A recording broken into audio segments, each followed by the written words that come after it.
Let me know whenever you're. We'll call to order the Planning Commission public hearing this evening. We'll start with it. We'll be following up after our hearing with a public meeting, our regular meeting. Where the purpose of the public hearing is to hear an application for a zone map change. It is filed for property that is located at 7,743 West New Bethel Road, Lexington, Indiana, Saluda Township. The property is currently zoned AG Ag District. It is parcel number 39-16-04-000.000-012.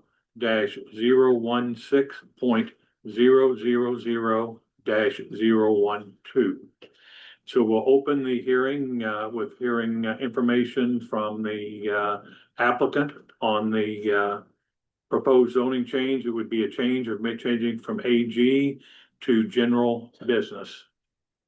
This property is located like on a side road, a little ways off of Highway 62. The property, I believe, adjacent and surrounding it is primarily AG Ag, and there has been some residents, I believe, across the street from it. So we'll start. You're all come up to the podium and tell us what you're wanting to do, and we'll see if we have any questions for you. Yeah, I understand. Now I'll let you pronounce your name. I didn't attempt that. My name is Olegario Mendez. All right, thank you. Yes, so good evening, everyone. And try to do a business on my property. So I want to like change do a commercial. So I'm working on cars. So see if been working a little bit on it, but I try to do it right. So I Okay, well, we appreciate that you're trying to do it right. That's important. so like to see what require or if everything's okay, if I can go ahead and like Okay. Anything else that we need to know on it? Is there currently, is there also, do people live on this property as well? well yes, my mother and my father was yeah, that's my Okay, mom, my mom and my dad, yeah. and then are you planning on them to continue to live on the same parcel of ground? Well, probably yes. I think they sometimes they go with my family, my sister. Yeah, they sometimes they go like Mexico. They not like all the time there. So, Okay. The rest of the board have any questions for the applicant? What kind of, you're gonna work on cars, you say? What are you changing oil, doing tires, doing motors? What's your plans I here? do a little bit of like body work, Uh-huh. a little bit of mechanic. I don't do like motor. I don't do those kind of stuff. Like only like brake job and stuff like Yeah. yeah. Are you planning on having a lot of cars sitting around? Or are you if you set an appointment, if he sets an appointment today at 10 o'clock, he's gonna be done 11:30 and his car's gonna be gone, or are we planning on storing a lot of vehicles here on this site? No, we have, well, the thing is, some customer, they bring the car and they don't have like they don't, or either they don't have money or either they don't have, and then, the car sitting, but, like, let's say they set like an appointment, they do it right away. Yeah, it's not like, it's gonna sit there for, yeah. I went there today and looked at it, and there's not a lot of cars sitting there. It's pretty, but there's three campers in a trailer there. I don't think meets our ordinances right now. I went by there and saw that too. I guess my next question is, are you planning on putting in some kind of parking area, gravel area, Yes. anything like that? I want to, if everything, yeah, want to put a parking and then a gravel and then a parking. Are you thinking about any kind of like fencing or anything to worry Well, about anything? like on the future, yeah, I think. Like put a fence on.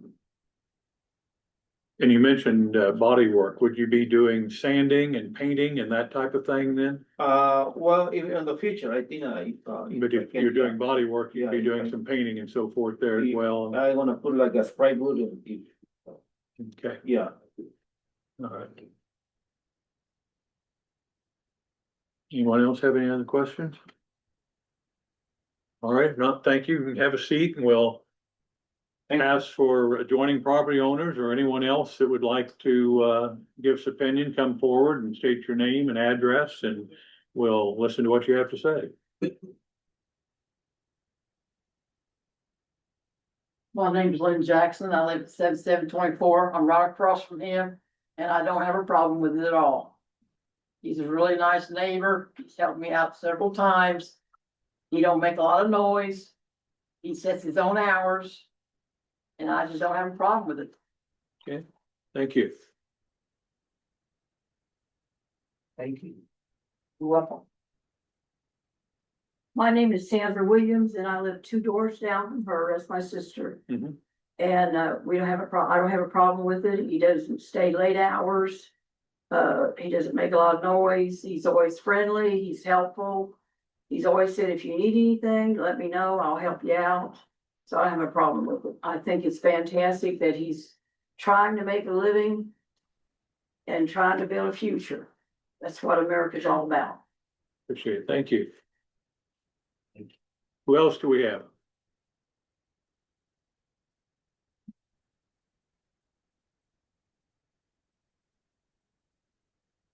My name is Christy Marshall and I live at 8175 West New Bethel Road.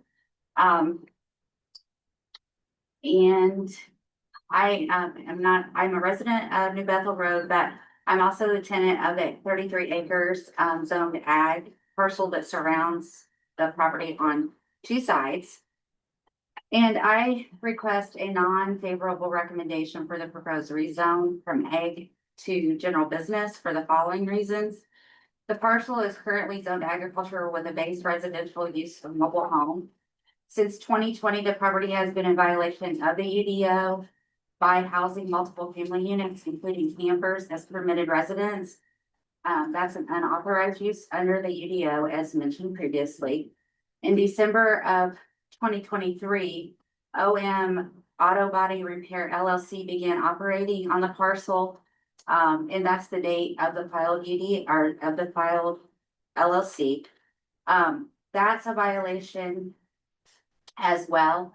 To my knowledge, under our existing UDO, there's not a current definition for auto body to be allowed for this type of business within the ag zone classification. While this meeting isn't to focus on zoning enforcement, it would be unwise and inappropriate to reward zoning violations by approving a rezoning request on a non-compliant parcel. Doing so would undermine the integrity of the existing UDO as written. And that would set a concerning precedent. Secondly, neighborhood characteristics and aesthetics. The requested general business zoning is inconsistent with the established character of the area. For instance, from the intersection of Highway 62 to the 4-way stop, which is 1 mile going west, there are 16 residents along New Bethel Road. That's quite a residential agricultural area. Allowing a body shop or other general business use on this parcel could be great. The visual appeal of the neighborhood, the presence of multiple vehicles, parts, and related materials associated with an auto repair business is likely to create an unsightly appearance and could negatively affect property values. The proposed rezone does not offer improvements to the neighborhood amenities or quality of life. It only serves to legitimize an ongoing violation. Lastly, traffic and safety concerns. The parcel in question is only on 2 acres and it lies within the rural ag district. Any ingress or egress would be limited to New Bethel Road, a narrow county road not designated for commercial traffic or increased vehicle volume associated with a business operation. Furthermore, there are 2 commercial zone parcels located within a mile of the subject property. Both are more appropriately located directly on 62, which is better suited to handle commercial access and traffic. Currently, neither parcel is being used for business purposes, One house is a church and the other remains vacant, suggesting that there is no unmet demand or need for business zone land in the vicinity. Rezoning the parcel to general business does not address existing violations, does not serve the surrounding community, and contradicts the character and intended use of the area. I respectfully request a non-favorable recommendation for the rezone. I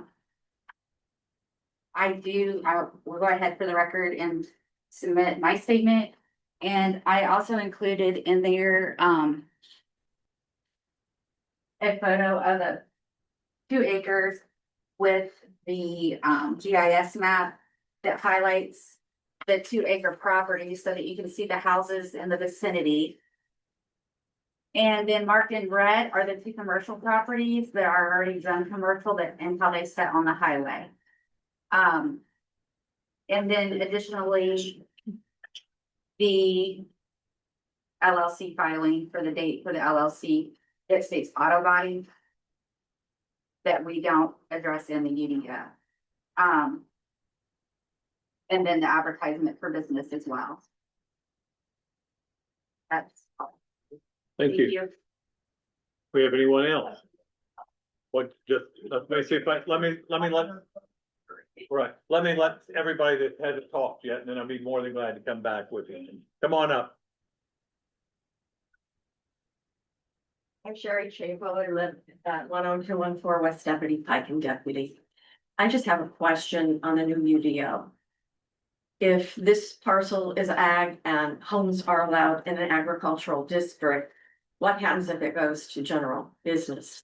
Is a home still allowed to be on that same parcel, or does that zoning preclude a home? Zoning would preclude a home there. In a general business district, a dwelling, residential dwelling is not a allowed use, or is not a special exception, either one. So that would be a problem, yes. And you no longer have conditional uses for an auto body shop, since it doesn't fall within any of the zoning, it's just in the definitions, you guys address it, so. Correct. We looked as well as there was a possibility if it could fall in there for like a home business or something along those lines, and it did not fit that requirement, if I understand correctly. Is that what you? Correct, I believe it's a service oriented. Yes, it did service oriented retail, didn't fit the definition for a home I'm business. sure this isn't the only one, I'm just. No, I asking if you understand guys it's used to not. have a list of uses that would allow you to find a lot of items, and if it's defined in the back, it's almost, you need to have a list that where it would fall, as a conditional use or not Yeah. permitted, or. I just have questions as to how the UDO is done. So thank you. Thank you. Have anyone else? All right, go ahead. You wanted to speak on the. Well, I'm just saying, I see more tractors than, and those heavy duty trucks on the road than I do see cars going in the driveway. Thank you. A couple things wanted to note. One, as such, when we change the zoning on a piece of property, if we went through and we changed the zoning request, it is not limited to just what the current owner would want to do on that property. That current owner could sell the property. It would still remain general business zoning, and there is a whole list of things. So as far as things that neighbors may be happy with, as far as a body shop or car repair, that type of thing, they might not be happy with a bar, tavern, hotel, motel, liquor store. There's just a whole list of things that could go on the property once it's zoned general business. So that has to be taken into consideration as well when we look at the change. And Josh, can you give us a little history on this? If I understand correctly, this application came up because of enforcement that you were looking into? We had some neighbors call in about, there's several campers, there's 3 campers sitting out there. That have been there for several years with, essentially people living in it. And our ordinance does state that you can only stay in a camper, an RV, or a travel trailer for 2 weeks at a time. I believe it's up to like 6 times per parcel. You can only store 1 RV within public view, on the property as well. And there's three there, and there is a residence there. I don't think that it's necessarily fit to live in, but there is a house trailer that's there.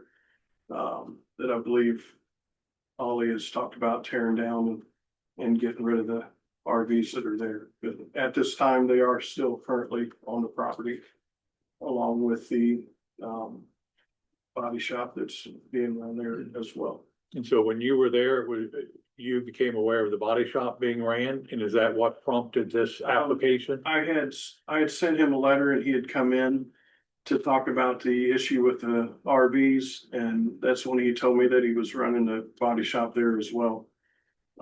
So we tried to direct him to try and figure out how to get that, bring that up as well to be legal. And there's not really a lot of options as far as ag, it's not allowed on agricultural property, so that's kind of how we got the application for changing it. Okay. And then the ongoing violations, have those been addressed as far as the campers that are on the property or the? I've talked to him about them, but at this time, it's probably been about a month since we've talked about it, and they still are presently hasn't changed. The situation has not changed. And then Pat, if I'm understanding correctly, is there even a provision to, for example, if we change this to general business and they wanted to still have a dwelling on the property? I mean, it's not an allowed use. That would be highly unusual to change it and become a non-conforming property because we changed the zoning. That's, so it would be considered non-conforming property and non-conforming use. I mean, generally speaking, it's an unusual situation. So the ordinary situation is where zoning gets changed, and a person is not the applicant for the zoning change.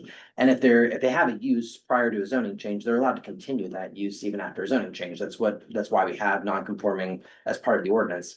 It is a little odd that the person who is asking for the change would have the non-conforming use, but I mean, I believe that under our ordinance, a prior existing use prior to a zoning change remains a non-conforming use, which is allowed until the use, ceases. I mean, so if there's any interruption in that use, then the thing is you can't go back to it once it's been interrupted. So if they continue to reside there, I believe they'd be allowed to continue to reside there, but they wouldn't be allowed to transfer that to someone else's residence, or, if they stopped residing there, they wouldn't be able to take it back up as a residence. But they wouldn't be able to continue to reside in a recreational vehicle that is No. a violation of our zoning Correct, ordinance that's already. a violation. Right.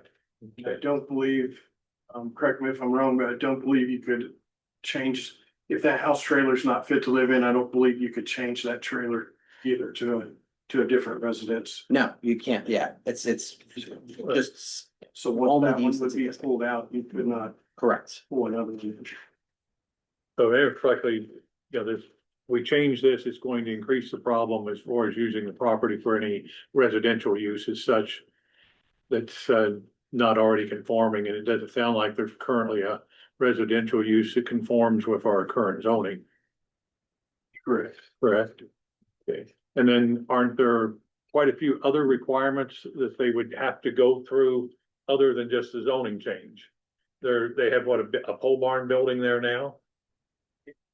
It would have to be approved if there's any employees that come into that building or customers that would come into that building. Yes. If there's not, then he may not have to, but otherwise, if there's any customers coming into the building or any employees, then you would have to get a state approval for the building as well, which would have to be sending in plans to the state to get approval for construction of it, even though it's already existing, to make sure that. Because it would be a change of use and there would need to be a new building permit for whatever construction there. Right. And then he's going to, there's just gonna be a lot of obstacles there in the way, because you've got building permitting through the state of Indiana. You're going to have paint booth requirements that would come up with the state of Indiana.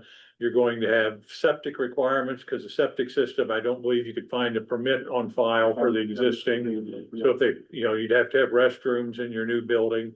So there's a lot of things that stand in the way there, even Parking lot. even if we make the zoning change as such. But, what's the board's thoughts on this? Well, if we're done with the hearing portion, we have your questions, I'll adjourn this meeting, adjourn the hearing, and we'll move to our regular meeting, but. Anything else from the public? So can I ask one question? Yes. On it, yeah, after you're all saying, and speaking with him earlier. If by any chance it was approved for commercial property. No one can live on the property. Is Yes, that right? commercial Even property, if he moved all three of these units off, yes, one of them was a really nice RV, nobody's in it. The Right. gentleman was in there, now he passed away, so Mhm. nobody's in that. Mhm. His mom and dad live in another RV, which is a nice one. Mhm. And then I think the third one you guys were talking about, which is junk, Mhm. to be flattened and moved away. Right. So let's say all three of those were removed. Mhm. And he actually brought in like a fab home or something that was permanent. Could he have a business if it was approved?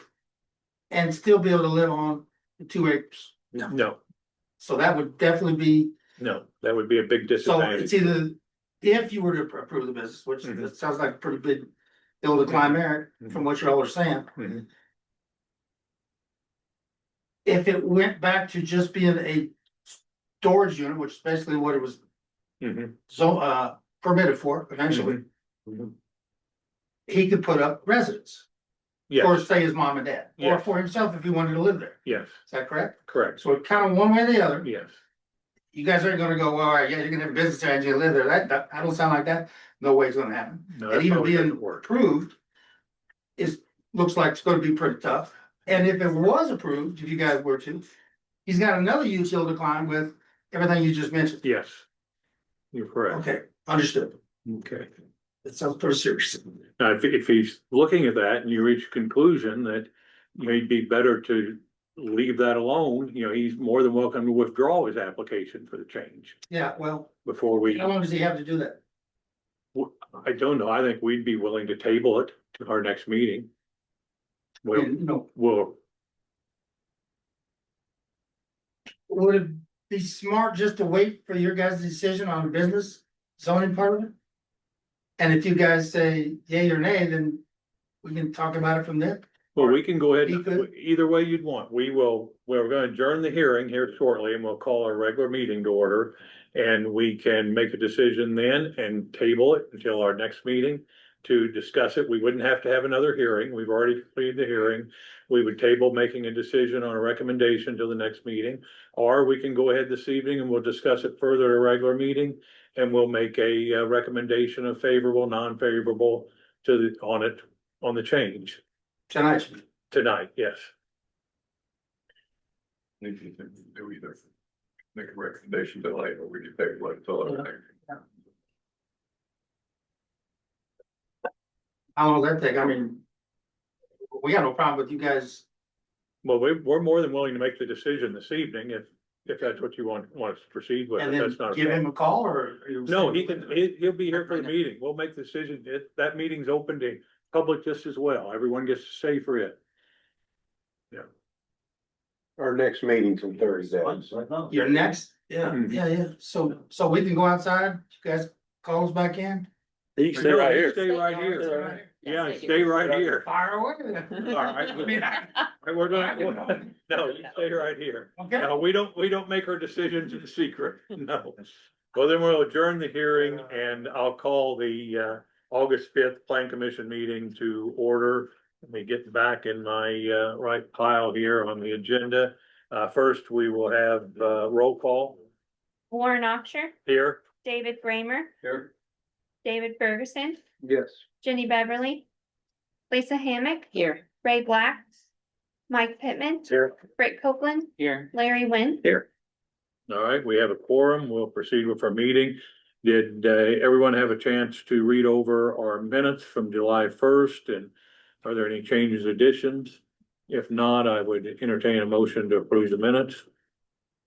Make a motion to approve the We have a minutes. motion to approve. We have a second. Second. All in favor? Aye. Aye. Any opposed? Passed unanimously. Then let's move on. If no one has any objection, we'll go ahead and go to our discussion on favorable or unfavorable recommendation of the zone map change. And we'll come back to number 4 on our agenda.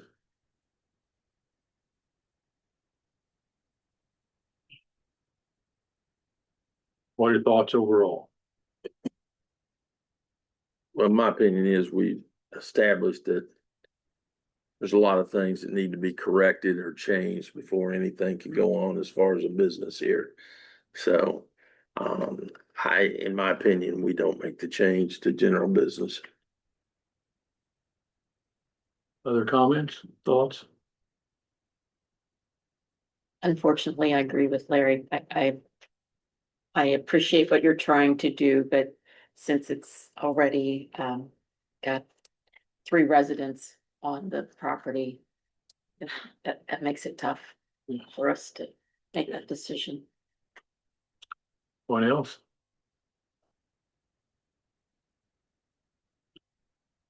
I would entertain a motion then. I'll make a motion now to approve the change. Would be an unfavorable. Unfavorable recommendation. I gotta get this terminology. We have a right. second for the motion for unfavorable recommendation.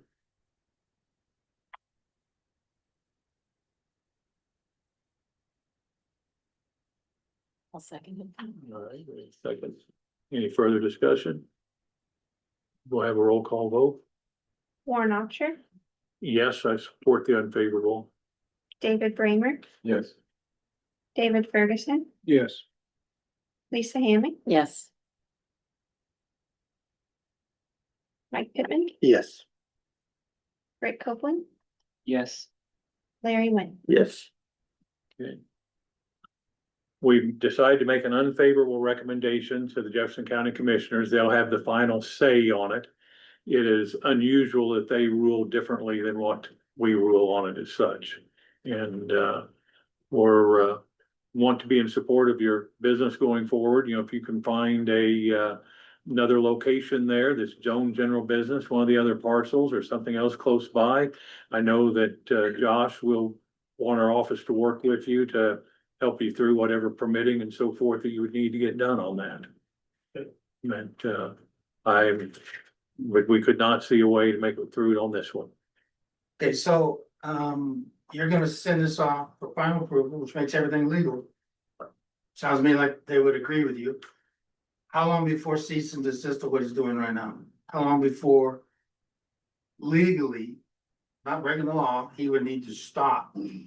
He's probably, or not probably, he's already breaking the law. We try to work with people and when we say we're sending off, we're saying a non-favorable recommendation. So the zoning is not going to change on the property. It's going to stay what it is. But, our building enforcement officer, zoning enforcement officer, he'll work with you.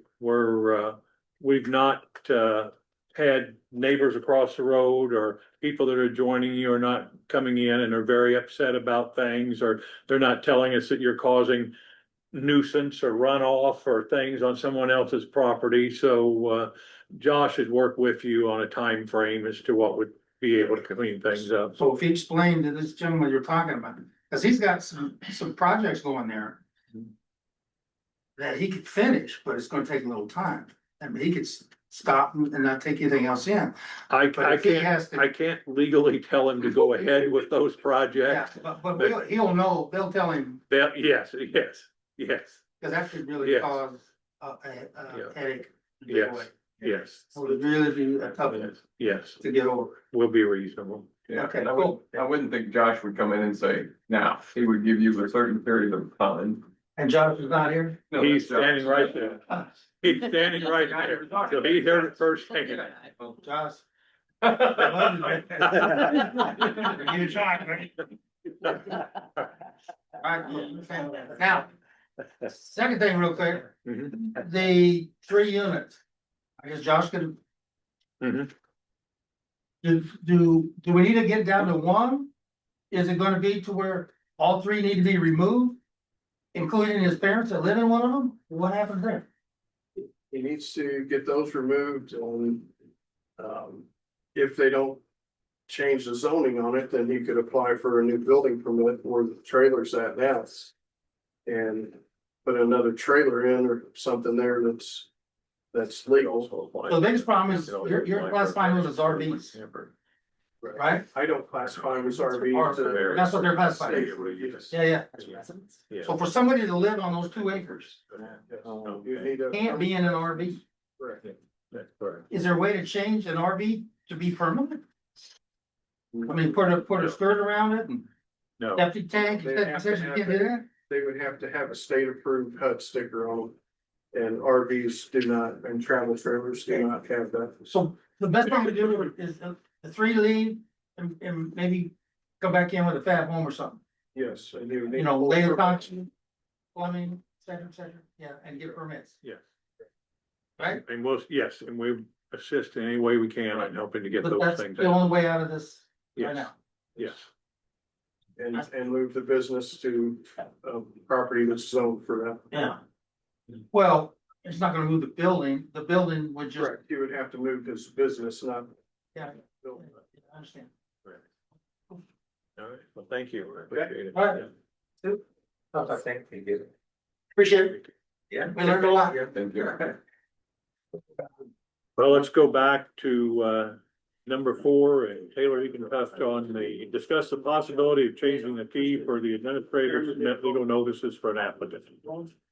So currently our office, we offer to submit a legal notice for an applicant on their behalf, for a $5 fee. And, we kind of, going over budgets and all, kind of brought to my attention that we are spending a lot of money in legal notices, paying the Madison Courier. So I'm only charging $5 to submit a legal fee for someone, for an applicant, if that's the route that they choose to go. And, just as an example, Ollie's application that just came before us, his legal notice, he paid me $5 to submit it for him, and it came back at $31.41. So it varies with how many characters you have. It's a Word document that I have, and saved in my computer. So for someone coming for a zone map change, I would just print them a copy of it, and they fill it out with their information. So it's kind of, the only thing that they could mess up on it, and anything that could be incorrect, is the information that they're putting on, like their name and their address and things like that. So we talked about it in the BZA, and they came to a conclusion that we could have the applicant submit their own legal notice so that they are paying the exact dollar amount for that. And I will look it over for a $5 fee to make sure that everything is correct. So then what would you be recommending the fee would be if we were gonna raise it for the plan commission fee? I'm not sure, because it just varies. I know that the last BZA legal notice was somewhat simple with one address. So that one came back at like 30, here, double check, that came back at $32.44. And that is for something very simple. Then we also collect additional fee, for example, on this one, we looked at what was the fee for just the application itself, For the zone map Yes. change, $350. $350. So we have some there that comes into play as well. So. I don't know what's thoughts on it. Zone map application is basically the only major one that comes before the plan commission, correct? Correct. And the fee is always going to be probably at least the $350. Since $350 for the application, this one was $355 for the $5 Right. legal fee. I guess that when I see that we have a $350 application overall. The 15 or 30 or whatever doesn't concern me overly. What's the rest of your thoughts?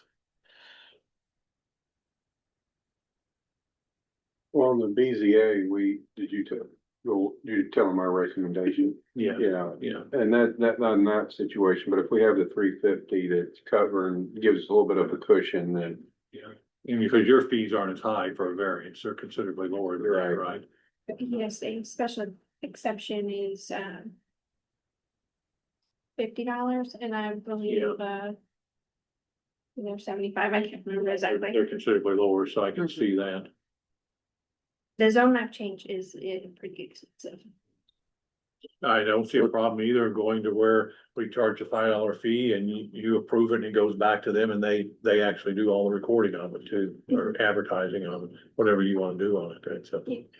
Because I print out the legal notice for them anyways, that has all the correct wording on there, and they can fill it out and send it in. So in that case, if we're charging the $5, I can go ahead and prepare it with their information and that way it is correct. And then they submit that to the courier so that the bill comes to them because I have so much money in my budget for line on legal notices and we have gone. And the BZA, you already corrected yours, or that doesn't Well, take. no, ours is a recommendation to you guys. Oh, It's under okay. the UDO, the plan commission sets. Plan commission sets. So they made a recommendation and they're asking the plan commission to approve it. Okay, well, we would want to approve your recommendation on that end of it. I guess it would read the same on the, for the plan commission then on the, zoning map changes. It'd be the same for that, Yes. Or every application. every application. Do you think we'll have a problem if we turn this responsibility back over to the ownership of them getting the proper time limit that it's supposed to be in the paper and those type of things? You think that's gonna happen or not? The year I've been here, I haven't had anyone not submit it to the legal or to the Madison Courier in time. So what percentage do you have that people do it themselves and not have you do it? Any? I do more than half of the legal notices, just because Okay. that $5 fee, they're like, Yeah, here, 'cause you I- have it. I don't want us to get in a situation where they're supposed to be on the docket, but yet it hasn't been publicized. I can see that happen. I can Well, too. then we just table it. Right. I mean, that's on them. It's not on us. We don't have a burden. And if it's on the agenda and they didn't do it, then we just say, we've had that happen too, where they didn't have everything complete and we've had to table Is that- applicants. At the moment, I'm good with that as everybody else is. I just throwing it out there. it's the same thing with these green cards, it's up to them to send these out on a postmark period date. I can't do that for them, so it would kind of be in the same ballpark area that Okay. if they want to be on the agenda and heard and have their meeting, then they would have to get things done in a timely manner. I'm sure you, when they come in and want to do that notice, you're telling them, okay, you gotta submit it by. Yes, so- it's in the I mean, application right, they packet know- they with know the the, dates that they gotta the meet. deadline It's not- dates. They gotta call the courier, say, okay, when I get this, they gotta do stuff. It's in the schedule. And then you say, here's the email you have to use type of thing to submit. Yep, it comes with information on it. You understand what the wording needs to be for the motion you're gonna make then? Oh.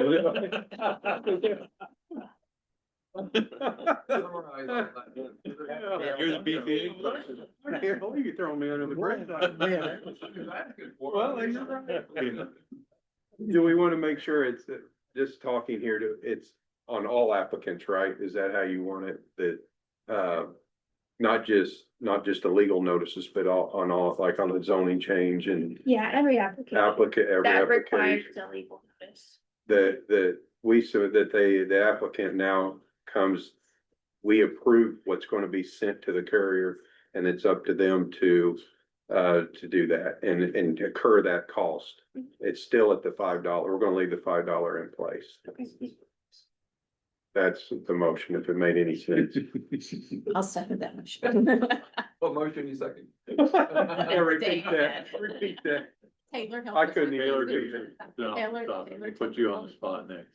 You understand what we need in the motion? I do. All right. We have a first and a second. Any further discussion? I'm gonna get you warned. All those in favor? Aye. Opposed? Opposed. One for Dave. We'll move on then to the mediation agreement regarding Calvin Dollar. I'll turn it over to Pat. Yeah, so the court ordered us to mediation. This is a zoning enforcement action. Mr. Daltrey has two pieces of property on the county. He has multiple items as the language that's used in the mediation. And I wish Josh was in there because he could explain to you guys more. We might give it out there too. I would, If yeah. you wouldn't mind describing what the items are. Basically, what he's got is he's got double wides.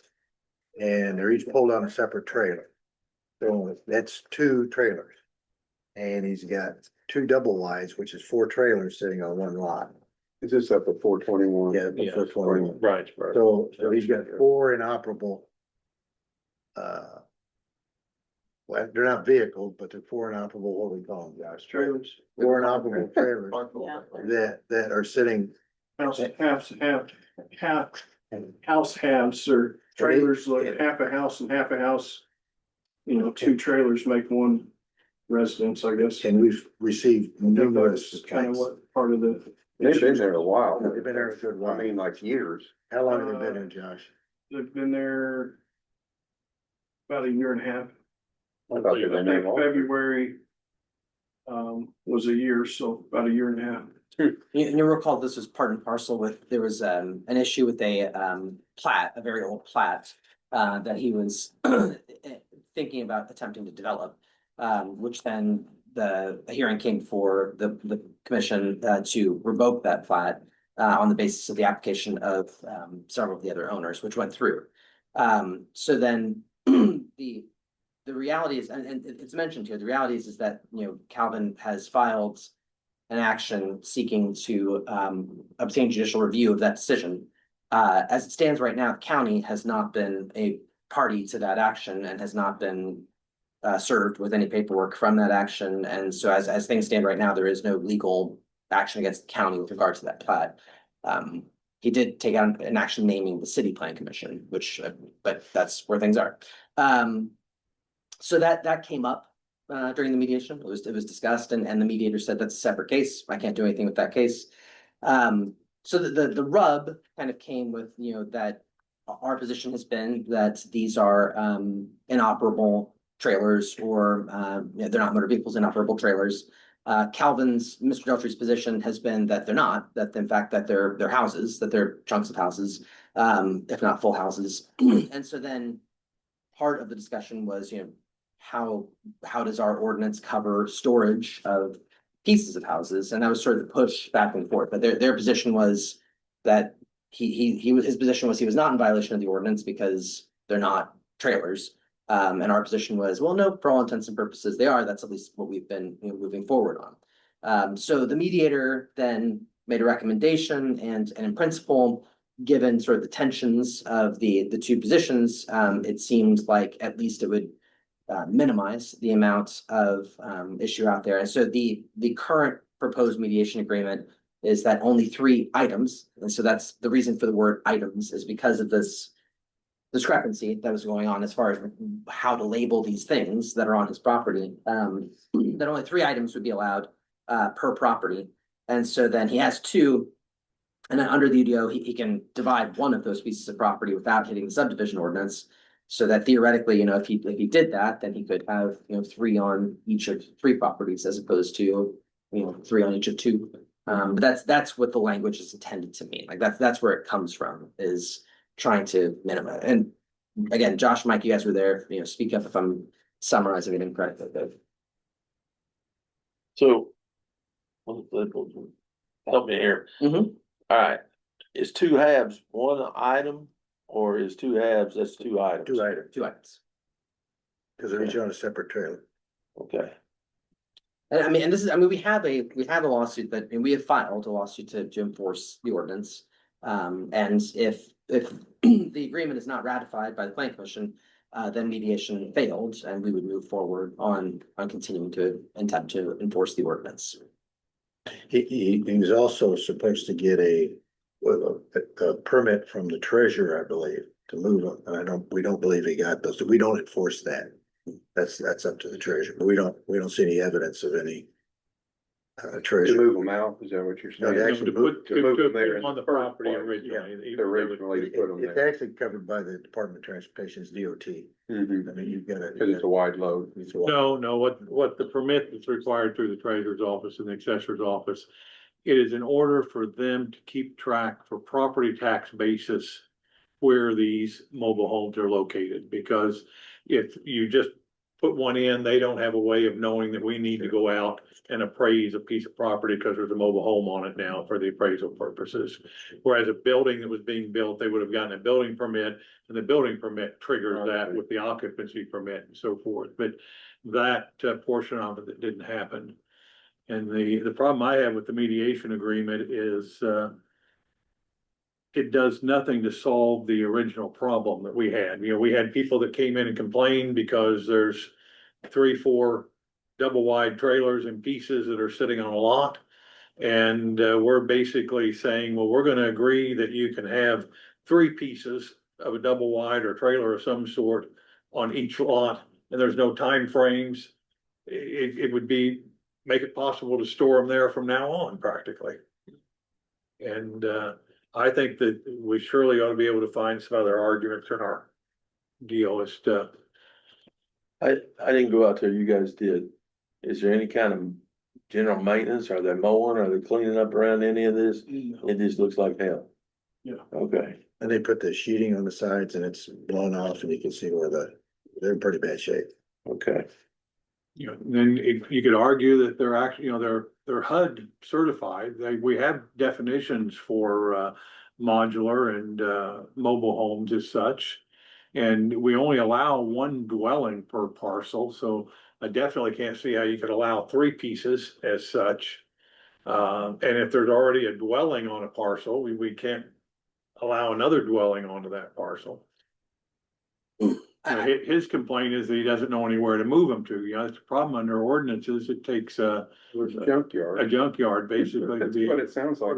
Or pay to store it on somebody else. Yeah, Yeah, so what is that's his argument? He just doesn't have anywhere else to go? well, I think his main argument is he's planning on installing them as homes on those properties at some See, point in time. there's, I believe we filed on 3 properties. There's 2 on, what is that road right there? Just off of 421, and then there's another property on Thornton Road. I think it's 1066 or 1033 is Yeah, where, it's 1033. 1033 is where, the properties. I can't remember exactly. I think there's at least 8 trailers sitting there. And then over on Thornton Road, there's another 7 or 8 sitting there as well. So 7 or 8 items or 7 or 8? items. Okay. yes. Trying to figure out, does he actually have Yes. 16, 15? So all those, each parcel gets 3 items on each parcel that he has? Just for storage only? Is that what he's asking? Just So right, if you store want, them? if you want to, let's just change it from trailers. Let's say you want to keep 3. You've got 3 classic cars you bought that are inoperable. They're pretty rusty or whatever. You can't take them out and drive them. They don't have insurance. They don't have license. And you want to store them on your property. You can have 3 sitting in the front yard as long as they're not within the 80 feet of setback. You can set them there and you can store them. But once you get the 4th one, you become in violation.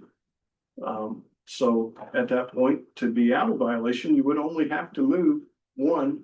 And in the trailers, we're saying fall in the same category as an inoperable vehicle because I don't have that definition in front of me, but it does state that inoperable vehicle or an RV or a trailer of any type, I believe it says.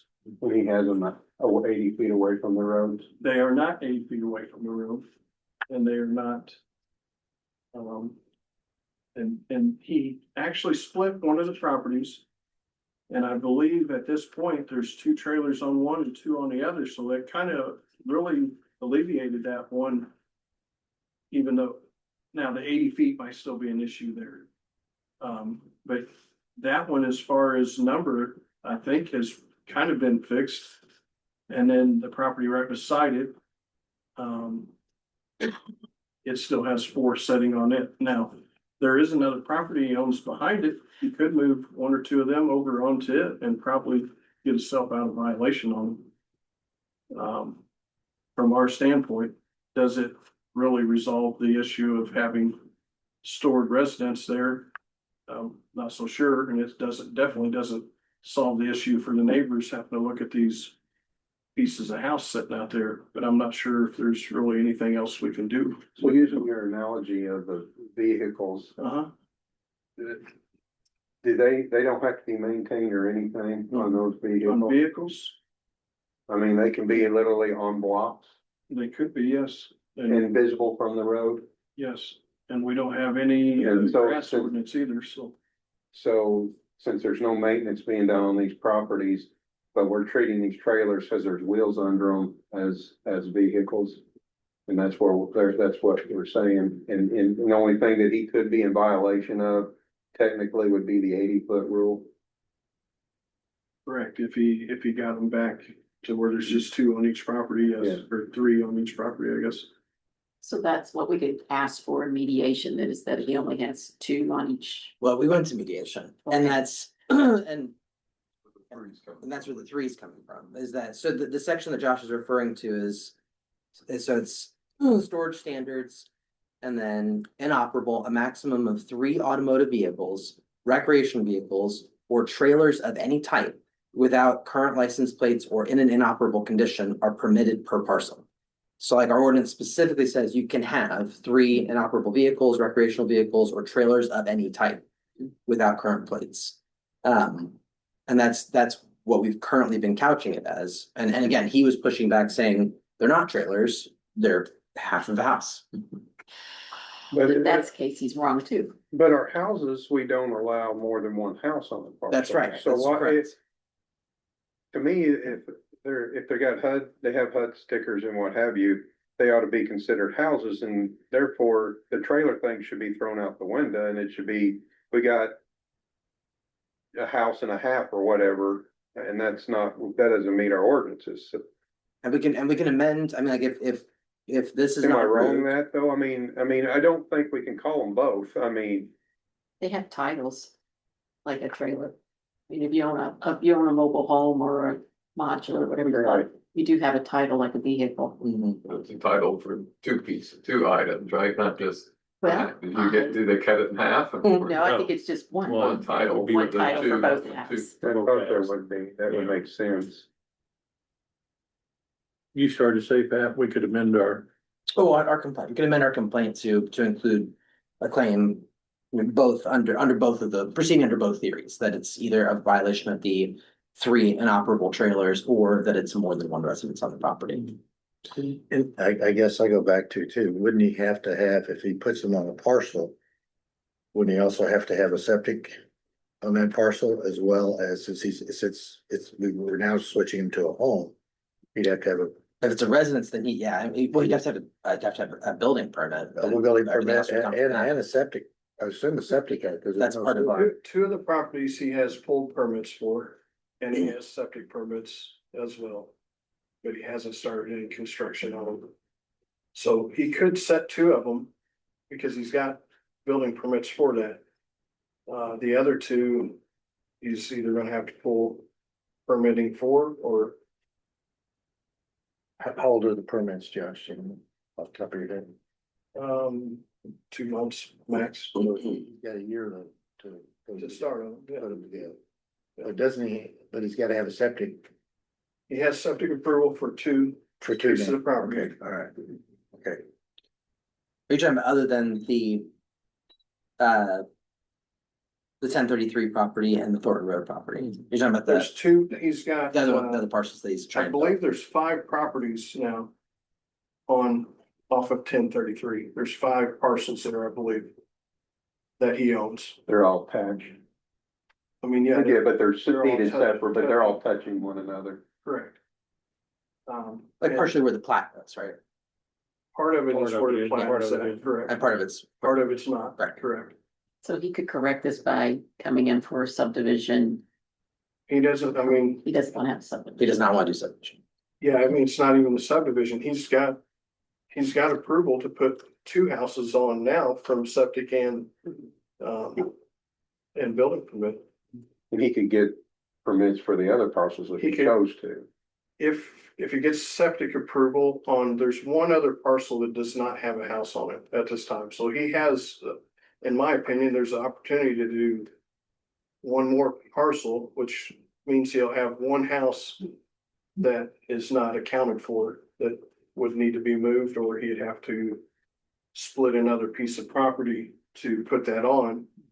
And I'm not even sure if that's even possible, because well, how do we currently address to where, there's it could be either a mobile home or it could be a house, either one that's been on a piece of property and it had been vacated and it's became to where it's a dilapidated structure. We have other means that we address that side with, correct? yes. You know, the unsafe building ordinance. I'd say Yes. building ordinance, at what point in time do having these sitting there on the lots fall in under an unsafe building ordinance on the enforcement side. I mean, generally, an unsafe building ordinance has a definition under the statute, which, I mean, the unsafe building and then typically the properties surrounding it are properties that basically constitute a public nuisance as a result of an increased likelihood of rodents, vermin, fire, things, things of that nature. So those are the triggering factors typically. Trigger effect. Well, it sounds like they meet those triggering factors. If he's doing no maintenance, no mowing of yard, the houses are the split houses,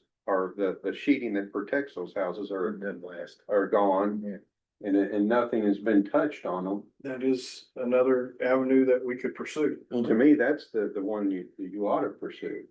Cause I think the neighbor's concern, I don't wanna speak for them, is that it's not being kept up. Now granted, they don't want a lot of neighbors in there, but I bet you if it was mowed and halfway put together, they wouldn't be as upset as they are probably when you drive by and it looks like an abandoned property is what it sounds like. But I don't. Well, the main decision we have before us this evening is, do we want to accept the mitigation agreement or reject it? And then after that, Josh and the attorney and so forth can make some decisions on how to move forward best. Well, I'd entertain a motion to either accept or reject the mitigation agreement as written. I'll make a motion to reject it as written. Second. All right, any other discussion? We'll have a roll call on it. Warren Oxford, Yes, yes. David Bramer, Yes. David Ferguson, Yes. Lisa Hammock, Yes. Mike Pittman, Yes. Rick Copeland, Yes. and Larry. Moon. Yes. Okay. I'll notify the mediator and notify the court that, mediation. Anyone else have anything? Did you have anything else for us, Sherry? Question. Yeah, since you were talking about notice, and I couldn't hear back here, I'm sorry. Is there any way that you could publish the applications for the BZA and the planning commission online, kind of like the city does? That would be some type of a notice that would be available to the public and allow them to not have to contact Taylor for every single application. I don't know if that's something that you guys have ability to do.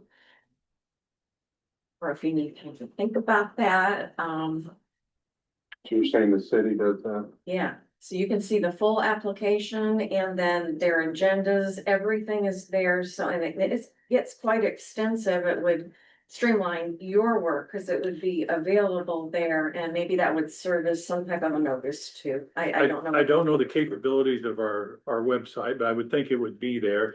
I followed what you're saying on the city side of it, and what they do, and it makes it fairly simple for the staff, is you're already emailing us what the upcoming business is going to be. And so they publish their agenda, which I think a lot of times we publish agenda on the website, don't we? And they put a link right on the agenda to the packet for that meeting. And so the public can go on and download the same packet that you send to each of the BVA or Plan Commission members and have access to it that way. And I think if we can find a way with the IT people to do that, that would be a positive thing to do.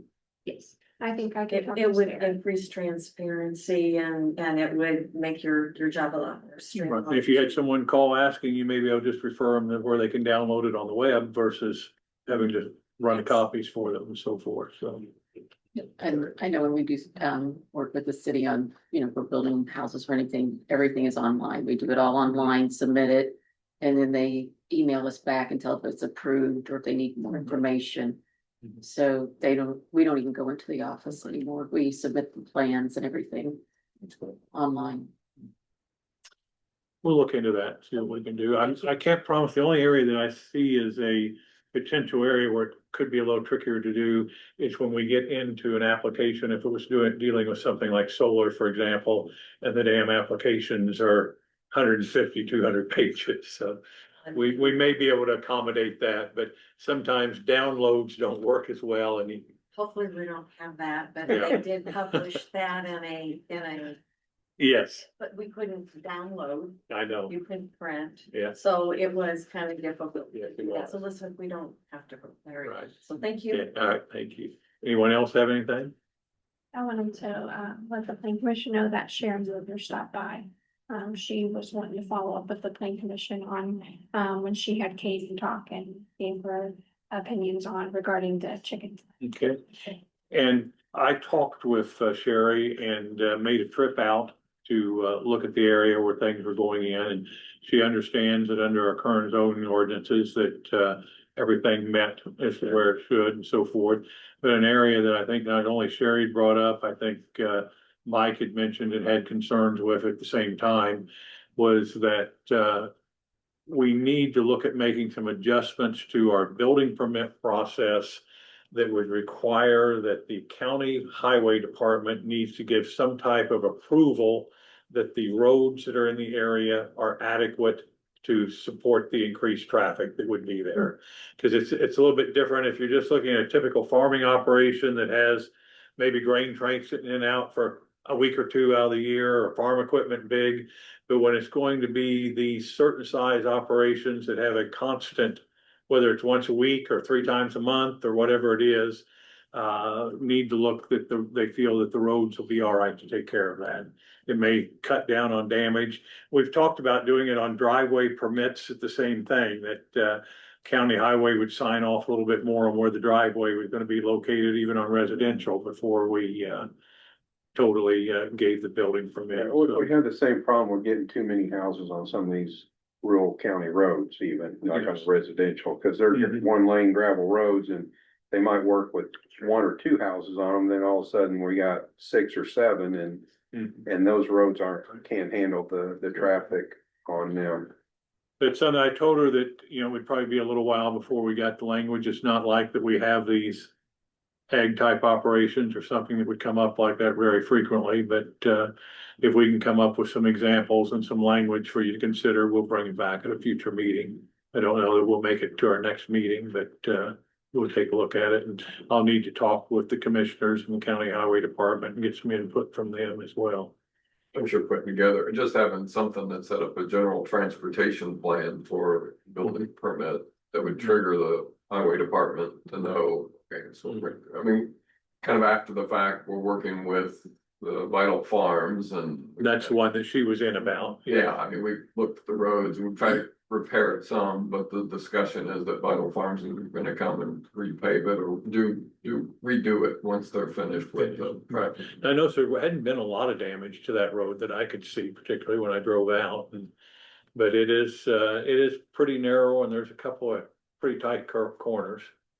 So the construction itself is kind of a little bit down over a hillside and will be shielded from the main road somewhat by the elevations that are there. They hadn't actually started construction when I was there, other than the large pad was there and there's containers that looked like they were getting ready to get started. So that's it. Anything else? Entertain a motion to adjourn. Motion to adjourn. A second. All in favor? Aye. Thank you all. Thank you.